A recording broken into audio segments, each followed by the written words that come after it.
یہ تانت میں دریوتس اللہ کو نیند آتا ہے یا نہیں؟ آپ کوہ طور پر جا کے یہ اللہ سے سوال کرے. حضرت موسیٰ کو غصہ تو بہت آیا لیکن کچھ فرمایا نہیں. مناجات کے لیے کوہ طور پر تشریف لے گئے تو وہاں اپنے مناجات جو آرائش تھے دعا تھے ان کو پڑھا. اس کے بعد وہ نہیں بتایا.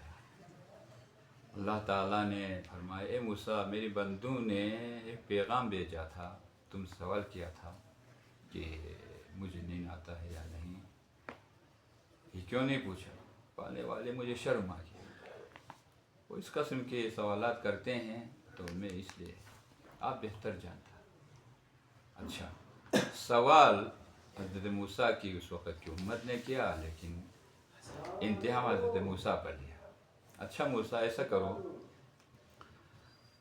آج گھر جاؤ, یہاں سے مناجات کے بعد اپنے گھر چلے جاؤ اور جانے کے بعد ایک دن نہیں سونا ہے, ٹھیک ہے؟ ایک دن مکمل بیدار رہنا ہے. حکم الہی تھا. حضرت موسیٰ چلے گئے اور اپنے گھر میں دعا پڑھتے رہے, نماز ہو تو سویا نہیں. پھر ایک فرشتہ کو بھیجا.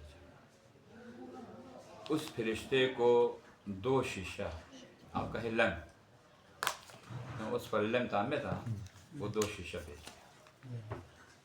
کہا میری موسیٰ کو کہو یہ دونوں شیشے اس طرح ہاتھ میں پکڑ کے اس طرح توڑنا نہیں.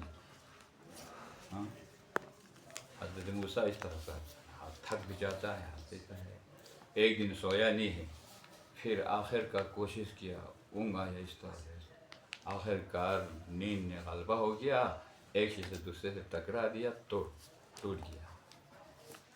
ایک شیشہ دوسرے شیشے سے ٹکرایا اور پھر ٹوٹ گیا. حضرت موسیٰ سے خدا نے فرمایا اے موسیٰ تو میرا اولوالعزم پیغمبر نبی ہے, نبی ہوتے ہوئے 2 شیشے کو محفوظ نہیں رکھ سکا ہے. اگر میں سو جاؤں تو یہ کائنات, پوری کائنات, یہ کہکشاں, یہ چاند, یہ سورج, یہ تو تمام مخلوق کیسے رہیں گے؟ تو میں اگر سو جاؤں نظام کائنات کیا ہو جائے گا؟ ٹھیک ہے.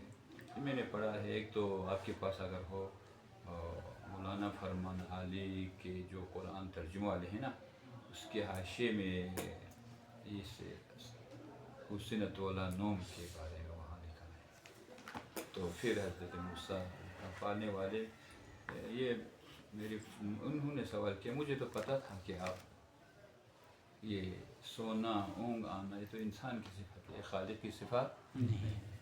تو تمام کائنات کے مدبر ہے.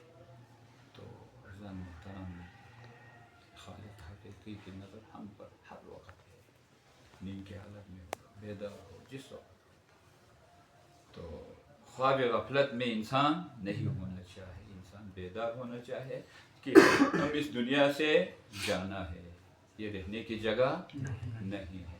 خواب غفلت میں نہیں ہونا چاہے. یہ جب احمد مرسل نہ رہے کون رہے گا؟ سکھاں ختم.